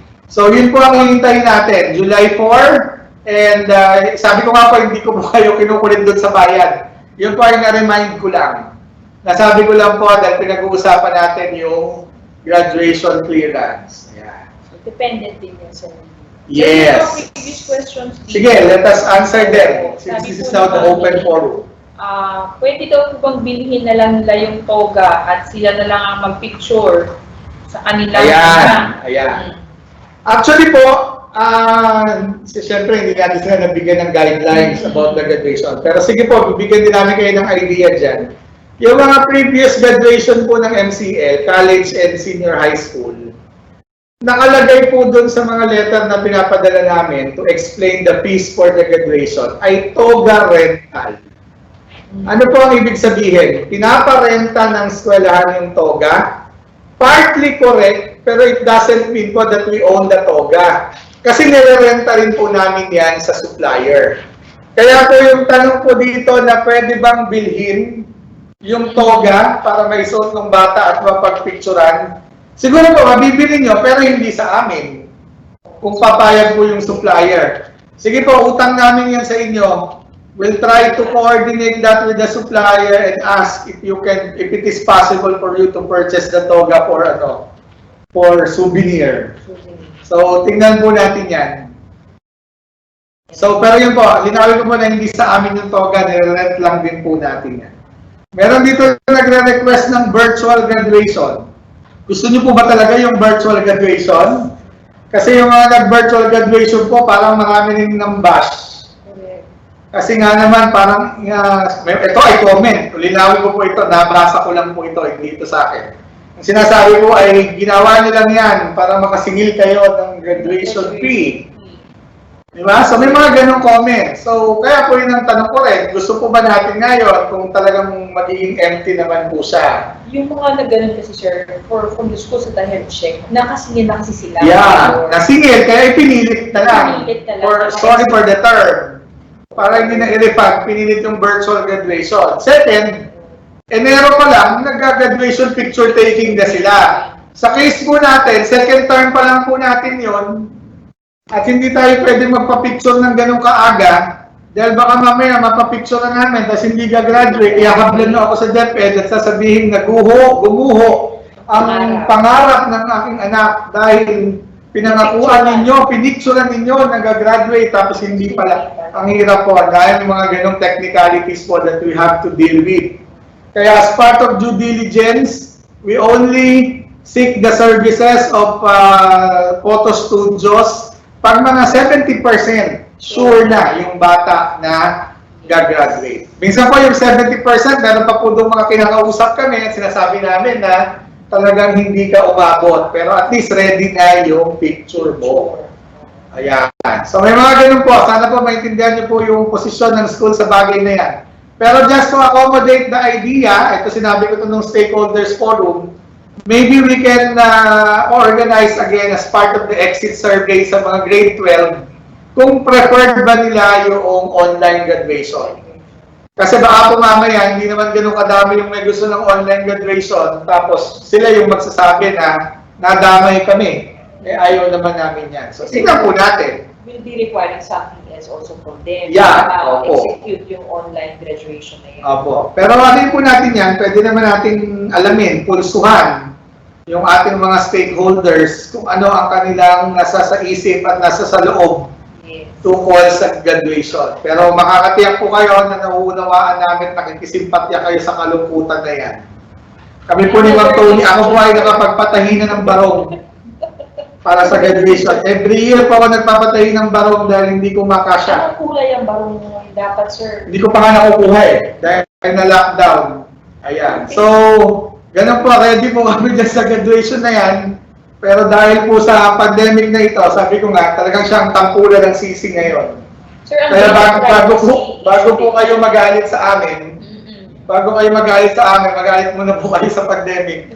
Dahil kung kami po ay ready kami magpa-graduation anytime. Ayan.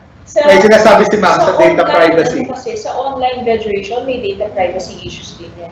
Kasi lalabas dyan, dahil medyo sa social media yan lalabas, siguro, no?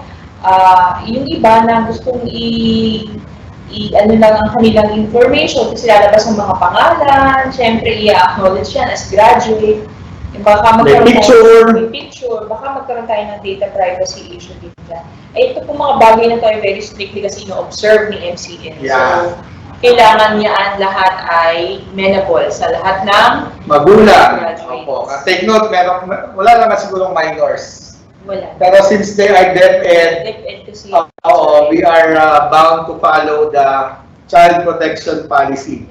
Lalo na po ngayon yung mga napipicturan na ginagamit yung mga picture for criminal activities.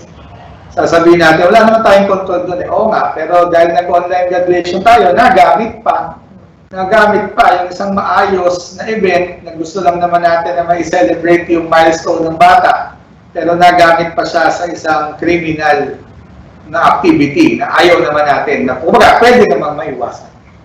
Pero yun po, don't get me wrong, we're being sensitive also to the clamor of the parents. Sabi po namin, walang basagan ng trip. Pangalawa, talaga naman gusto natin i-celebrate yung bagay na yan. So, sige po, pakikinggan po namin kayo. We'll be including that as part of the exit survey so that we can hear your comments. Kailan po ang pasukan ng college? That's August 17. Pwede po ba mag-online grad muna? Ha. Tapos, to follow yung physical? Sige po. Ha. Tingnan po natin yan. Whatever is possible. Kaya po, sabi ko nga po, ang concern natin ay wala pa pong grad photo yung mga bata. Sige po, we'll factor that in po. Dahil marami pong concerns, sabihin ko na rin po ng maaga with the permission ng Ma'am Tony para sa mga parents and students.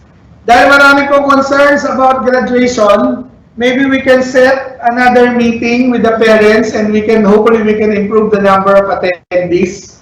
Out of 1,000 kasi 124 pa lang po ito. Kasi may exams na. Kasi may exam. So nauunawaan po namin yan. So we're setting another meeting July 2. July 2. Yan. July 2 po. We're schedule another meeting and that utang po namin yan. Pangako namin yung mga concerns nyo sa live Q&A will be developed into a presentation so that we can answer those concerns. Yan. And the awards be posted at least to the MCL website Apo. as proof of validity of milestones achieved by our children. Yung po. Pwede po, pero yung data privacy restriction nga po doon. Pwede naman, papawave namin yan sa inyo. Di ba po, yung pagpo-post ng mga pangalan. Ito po, linawin ko lang yung stand ng school dyan. Yung mga bagay na yan ay libre. At hindi na po yan kailangan ipagdamot kung tutusin. Meron lang po talaga tayo mga restrictions na kailangan nating sundin. Sasabihin ni mother, bakit naman yung eskwelahan niya sa tabi? Hindi sumusunod, post ng mga grade ng anak. Ang sagot ko naman, sila po yun. Diba? Sila po yun. Pagka nagka-problema po, yun po yung risk ng mga magulang at saka ng mga schools. Tayo po, pinaprotektahan po natin ang isa't isa. Kasi nung pumasok po kayo sa MCL noong 2018, ay yan po ang isa sa mga commitment namin sa inyo na we are following all restrictions of the government so that hindi po tayo magka-problema later. Yan. Sobra po ang naibayad ko sa tuition fee, paano po makukuha yun sa inyo? Hintayin po, hindi po sa amin. Hindi po sa amin kukuha ninyo. So, definitely po validate po yan ng Treasury Office. Popost ko po yung aming mga na-contact numbers.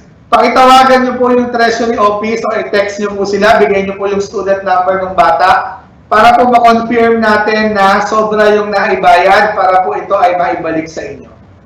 Pwede po yan through the process of refund. Yung refund po natin ngayon ay ROC, ibig sabihin, interbank transaction na po ito. Magbigay lang po kayo ng bank account na nakapangalan sa inyo sa parent. Ito po ay i-credit na ng MCL kung meron pong overpayment. Sa bills payment po ba kapag magbabayad sa Paymaya sa MCL? Wala po kasi doon. Sa Paymaya po ay hindi. Take note, to pay through Paymaya, you need to use one MCL and parent portal. Nandun na po si Paymaya as an option. Yung billers, yung bills payment ay para lamang sa Cebuana Lumiliero, M. Lumiliero at RCBC. Yan. When will the funds be credited? Nasagot ko na po ito kanina. Hinintay lang po natin yung final grades ng mga bata on July 4. Yan. Kasi nakadepende po sa final grade ng mga bata yung adjustment sa tuition. Ayan. How high? Paano po accrediting graduating students na may C1 and C2? Can they step to college even though they have back subjects and courses? Okay. Technically talaga yan. Dapat tapos natin ang buong senior high school before you go to college. Now, what can happen is that you can process the completion of all these by the start of mid-year, which is July 6. No? Sabi ko nga, yung Monday na yun, kahit na early first hour of that Monday, magpa-completion na agad para maiproseso natin yung completion nyo. Dahil ang ating enrollment ang opening naman for college ay sa August pa, so abot na abot ka dyan for completion. Kung yan ay removal exams lang naman at completion. So C1 and C2 kasi for mga completion yan di ba? So you may engage in these completion tasks na mid-year, starting July. Okay? So yun po ba, baka ang agam-agam basically ay nanggagaling dun sa may C1 at C2 pa pero mag-enroll sa college. Sige po, bibigyan ko kayo ng magandang sagot dyan sa bagay na yan. Iba ito maganda na may sagot ni Ma'am Tony. Ito po yung sa college na part. Kung kayo po ay sa MCL mag-enroll, medyo mababawasan kayo ng 92% na problema ninyo. Diba? Bakit po? Kasi po, wala namang lalabas na dokumento. Yung completion ninyo ng C1 at C2 sa MCL din, yung pagsisimula ninyo ng college sa MCL din. Kaya po kung ang tanong ay, mapapa-enroll ko ba sa MCL for college yung bata kahit siya ay merong C1 at C2? Speaking as registrar po, sige, papayagan ko po kayo mag-enroll. Papapirmahin ko lang po kayo ng affidavit of undertaking na kayo ay nangangako na kompletohin yung C1 at C2 sa takdang panahon. At kapag ito po ay na-comply, hindi wala tayong problema, valid yung enrollment. Pero pag ito po ay hindi na-fulfill, ika-cancel ko po yung inyong enrollment sa college. Pero ayan po. Pero mas maganda po yan kasi meron pong plano. May plano po kami na ino-offer para doon po sa may mga pending grades at meron pong magiging mga C1 and C2 na grade 12 students na sa MCL magka-college. Baka may nagko-comment na lolo, lola, nanay, tatay. Baka naman mamaya ginagawa niya yan para i-hold yung mga bata. Hindi po. Ang gumagawa po ng grades ay yung bata. Yes. Kami po ay naghihintay lang na makumpleto nila yung C1 at C2. Kaya po, kailangan po nating suportahan ng mga bata na tapusin po ito sa takdang panahon at yung pag-extend ko po, pag-relax ko po ng enrollment policy for college ay magagawa po dahil kami din po yun. Kaya yung tanong niyo po na bakit pag sa iba hindi nyo pwedeng gawin yan? Ay hindi po magagawa yan kasi wala po akong control sa registration, sa registrar at sa desisyon ng isang school. Okay, so yung kabilang school po, ang hahanapin nun ay kumpletong grade 12 report card. So kahit na anong paliwanag ko po ang sabihin sa kanila at sabihin na hindi, matatapos yan. May completion yan sa amin, pa-enrollin ninyo. Sasabihin lang po sa akin nun ay sino ka ba? Diba? So wala kang control sa aming policy. Basta ang kailangan namin ay report card na kompleto. Pero kung sa MCL nga po, dahil internal po yan sa amin, mamomonitor po namin yung pacing ng completion ng bata within MCL, pwede po namin payagang mag-enroll for college.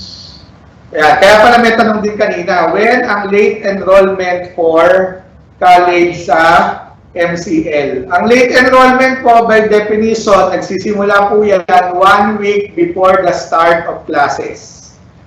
Okay, pero kung ang tanong po ay hanggang kailan ang late enrollment, tinatanggap po namin yan hanggang first week of the term. Depende po sa completion of requirements and availability of slots. Yun din sir, kasi gusto nila syempre i-secure yung slot for college. Kasi marami rin tayong syempre dumadating na students coming from outside. So meron nakakalungkot lang dito na concern about the student.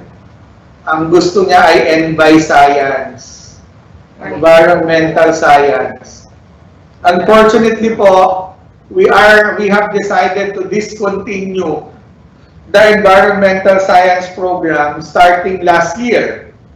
So, wala na po talaga kaming NBI Science. Mas nakakalungkot lang po doon ay parang kami lang. MCL lang ang nag-offer ng NBI Science na bachelor's degree dito sa Laguna. Kung tama po ako, baka mali ako. Text nyo kami para makorek ko. Ang UPLB, ito lang. Ang UPLB, hindi ko po sure kung may bachelor's. Baka may master's. Okay? Ang Ateneo yata mayroong bachelor's. Hindi ko po sigurado disclaimer ko po yan. So, Unfortunately po, hindi siya ganun ka-popular course. So, ang nangyayari po ay nahihirapan din yung mga bata kasi hindi kompleto yung learning program dahil isa lang siya, dalawa lang siya doon sa klase, yung thesis, nag-iisa lang din siya. Naghihintay siya, pag yung kasabay pa niya minsan na dalawa, tatlo, bumagsak, mahuhuli din siya. So, napakahirap po. So, we decided that's a management decision to discontinue the environmental science program since last year.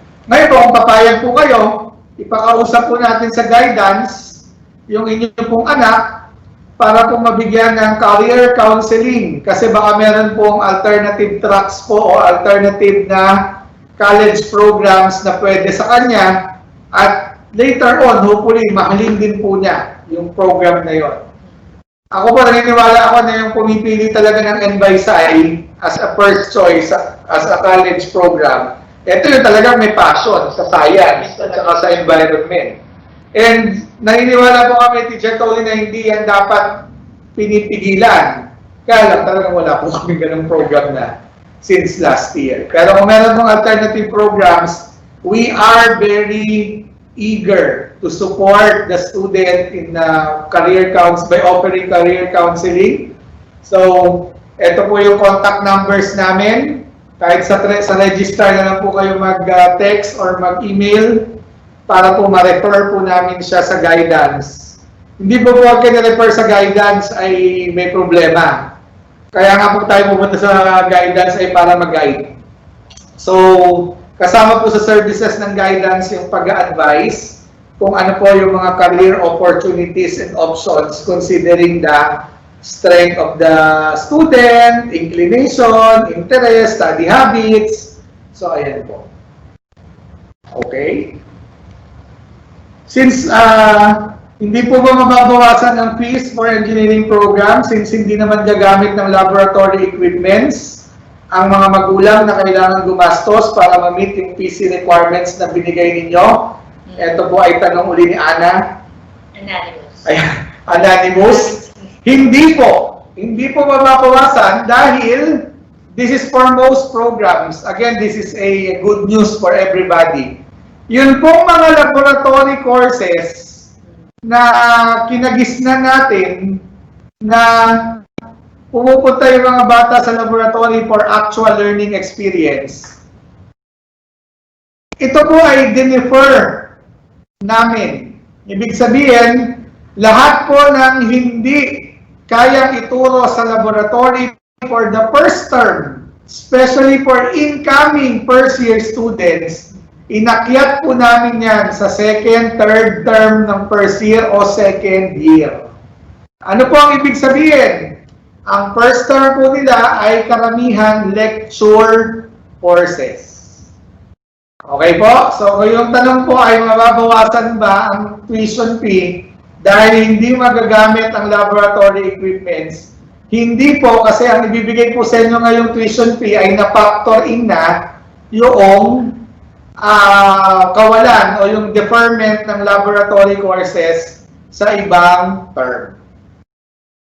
Ayun lang, lilinawin ko lang kasi baka meron ng mga nag-email sa amin humingi ng fees. Anatomiya, take note. Meron mga humingi na ng fees sa amin. Yung decision po to defer the laboratory programs is rather laboratory courses is a new development. So baka po yung nabigay namin sa inyo, yung old pa na may mga laboratory courses. Suggestion ko po tumawag uli kayo sa amin para malinawan po namin yan. Huwag muna po ngayon dahil malamang ang mabibigay sa inyo yung old copy. Okay? Bigyan niyo po kami hanggang bukas. Di ba ganun kabilis? Hanggang bukas po, bigyan niyo po kami para mabigyan kayo ng estimate kung ano ang magiging fees ng college na tinanggal na po yung mga laboratory courses for first year, first term. Okay? Sasabihin niyo, bakit mo ginawa yan? Ano ba talaga? Gusto natin mabawasan. Kaya ngayon pa nabawasan. Hindi, explain ko po yan sa isang napaka-simpleng paraan. Kaya po nag-offer tayo ng good pricing for MCL brand of education is because since 2007, we're saying that we would like to offer world-class education to our students. And when we qualify world-class education, that means good mentors, good curriculum, good equipment, good laboratory learning experience for the students. Yun po yung components ng world-class education. So, ano ibig sabihin po? Ayaw namin niyang i-menos. Ayaw natin niyang i-discount na pagdating ngayong school year na to, magreklamo yung mga bata na puro videos yung ginagawa sa laboratory. Ngayon nga, may mga nagsasabi na gano'n, di ba? So, ang ginawa po namin, ang response namin dyan, o sige, dahil nga paninindigan natin na importante yung mga yan, hindi natin yan i-discount, hindi natin yan tatanggalin. Ipo-postpone lang natin siya to a later date, later time, na allowed na tayong magkaroon ng residential or face-to-face classes. Why? Because again, we're saying that this laboratory learning experience is very important for the students to acquire the necessary knowledge, skills, and attitude that they need to to profess in their chosen field of endeavor. Kaya hindi po natin yan tatanggalin. I-defer lang po natin yan para ma-deliver pa rin po yan sa panahong pwede nang magkaroon ng face-to-face classes. Yan. Tapos ito po, meron nakasabi, PC requirements na binigay ninyo. Wala po kami binibigay na PC requirements, yun po ay suggestions. Suggestions na hiningi din po sa amin yon ng mga parents. Ang parents po ang nagtanong na pwede ba sabihin nyo sa amin anong computer ang pwede naming bilhin? Eh, di kami naman po, alam niyo naman kami. So, masagot kami sa lahat ng tanong. Eh, di binigay po namin. O, ito po ang recommended computer specifications for the students. Hanggang kagabi ng alas 10, may ka-email po ako dyan. Tinatanong niya kung yung kanya bang, anong tawag sa computer niya? Meron siyang computer na Pentium. Sinabi niya yung spec sa akin eh. In-email niya, pwede ba itong computer ito? Kasi sabi ng anak ko, bumili daw ako ng bago. Sabi ko, pwede na po yan. Kasi ako kunin ng anak ninyo ay ABM Accountancy. So kung Blackboard lang na po ang pinag-uusapan, basta nakaka-connect na po sa internet yan, at mahaba po yung pasensya ng bata dahil mabagal, pwede po. Di ba? Ano mga time limit kasi ang engagement? Opo, kaya pwede po yan. So kaya po yan, sabi ko kasi, Pentium pero 4 gig ang memory. Sabi ko, pwede po yan. Sabi niya, pwede ba itong i-upgrade? Pwede pong i-upgrade, kaya lang baka hindi na ma-maximize kasi yung clock speed ng computer ay 1.1. So, naging technical advisor na rin po ako ng gadgets kahapon, kagabi. Sagutin po namin yan hanggat kaya namin, di ba? Para nagkakaintindihan po tayo sa bagay niya. Pero just the same, it's a recommendation. Sabi ko nga, kung hindi natin kaya ngayon, diba, sa basic understanding of economics, kung hindi natin kaya ngayon at pwede natin i-defer, prioritize natin kung ano yung dapat, deprioritize kung hindi, and later, pag kaya na, ay pwede na natin i-offer yung pagbili ng pag-invest ng bagong computer. At dahil dyan, gusto kong i-present si Bukas. Dahil bigla kong naalala. Ayan. So, simula po nung mag-lockdown, March until end of May, we have been talking to partners with the hope that we can help the parents have the ease of burden in paying their financial obligations to the school. Ito po yung current. And yung sa incoming. Okay? Sana po makatulong ito. Hindi po ako nag-aahente. Kundi ito po ay gusto kong i-suggest sa inyo. So, are we ready with the PowerPoint? Okay, so, meron po kaming partner na nagpo-provide ng student loans. That's Bukas, bukas.ph. You may want to Google and visit their site. So, Bukas is a financial institution that offers loans to currently enrolled students. So, ito po ay opportunity sa inyo. Mga nagtatanong kayo, bakit nyo yan sinasabi sa amin? Number one, ang ino-offer po ng Bukas ay financing for college. So, kung kayo po ay papasok sa MCL for college at meron po kayong financial difficulty, pwede nyo pong tanawin ang Bukas at mag-apply po kayo ng student loan sa kanila. Okay? Paano yan? Ang problema ko ngayon ay hindi naman yung pang-enroll sa college, kundi yung aking bank account. So, ano ang aking gagawin? Di balik rin po natin, yung pang-enroll nyo ng college, yun muna ang ibayad nyo sa bank account para po makapag-apply kayo ng student loan for college, which is through bukas. Are we ready with that? Ayan. So, this is the meron po silang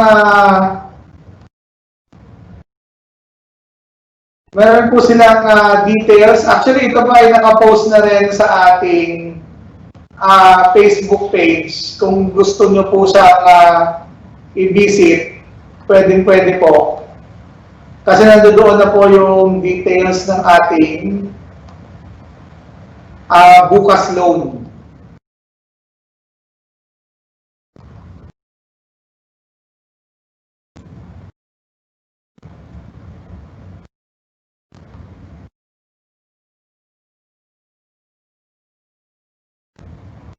So, mababa po kasi they are only offering 1.5%. So, yung 1.5% po na yon ay interest for the loans. And you can be given as much as what? 12 months to pay for the tuition fee loan that you will secure from bukas.ph. Yeah, so ito yung presentation nila. Yeah, so Bukas is an online platform that provides access to quality education through affordable installment plans, tuition installment plans, payable up to 12 months with no initial cash out. So competitive rates beginning at 1.5% per month and no early termination fees. Okay? May next slide pa, Mia? Sige, next. So, they will be financing 100% of the tuition fee, again for college, so that they will be able to finish. So, i-share nyo po yan sa mga kakilala nyo na may financial difficulty. Sana po timing ang pagpasok ng bukas with MCL because we are the first partner of Bukas in Laguna to offer Bukas student loans. So, application requirements, you must be a college student at Malayan Colleges Laguna. You have a student ID, which is meron kayo. Sir, pwede bang senior high school ID ang ipakita ninyo? Pwede, pero sabihin nyo lang doon sa kausap nyo sa Bukas na kayo ay incoming college. Pag naghanap, nagpumilit, sabi ni Sir James, tanggapin nyo ito. May assessment form naman. Diba? Tanggapin nyo itong ID na to. At kami na po ang mag-uusap para po i-accept. And last requirement is you have a guardian who is at least 21 years of age. Okay? So, ayan po. Alam po namin na maraming challenges ngayon. Sabi ko nga kay Bukas, mas maganda ito. Bakit? Kasi magsasangla tayo ng ATM. At least itong bukas.ph ay magandang offer for our parents. Ayan. So, yun po. So, yun po yung mga financing options that we are offering to our students. Semester po ba ang college or tri-sem pa rin? Tri-semester pa rin po ang system ng college programs. Okay?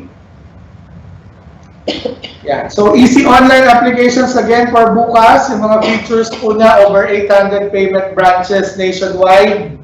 You can pay. Actually, yung application pa lang, online na po yan. Hindi kayo kailangan pumunta sa office nila. Kasi, online po nila pinaprocess yan. 2 to 3 days, may resulta na yung inyong loan application. Hindi nyo rin kailangan pumunta sa kanila para kuhanin ng cheque because they will be paying MCL directly. And that will be credited to your account already. So, ganun po ka-convenient. Ang bilis ng pag-a-apply, easy requirements, direct-to-school ang payment, and payable up to 12 months. Linawin ko lang po, hindi po tayo sa MCL mag-a-apply ng loan for bukas. Kausap lang po namin yan para kayo po ay ma-open na, ipakilala namin sa kanila. You will be applying the loan through the bukas.ph website. For more details po, you may go to their website. Nakalagay na po tayo sa kanilang accredited schools. And they are also, the details of the Bukas Scholarship Program is also posted in our Facebook page. Please like MCL Admissions Office and our official Facebook page, Malayan Colleges, Laguna.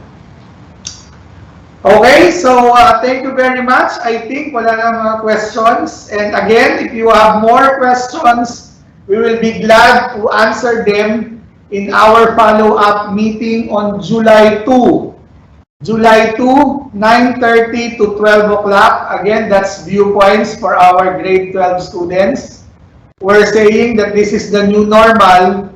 So we better be comfortable with online meetings so that despite the difficulty in having face-to-face transactions, we can still engage one another in a meaningful discussion between the school administrators and the parents of our students and even the students themselves.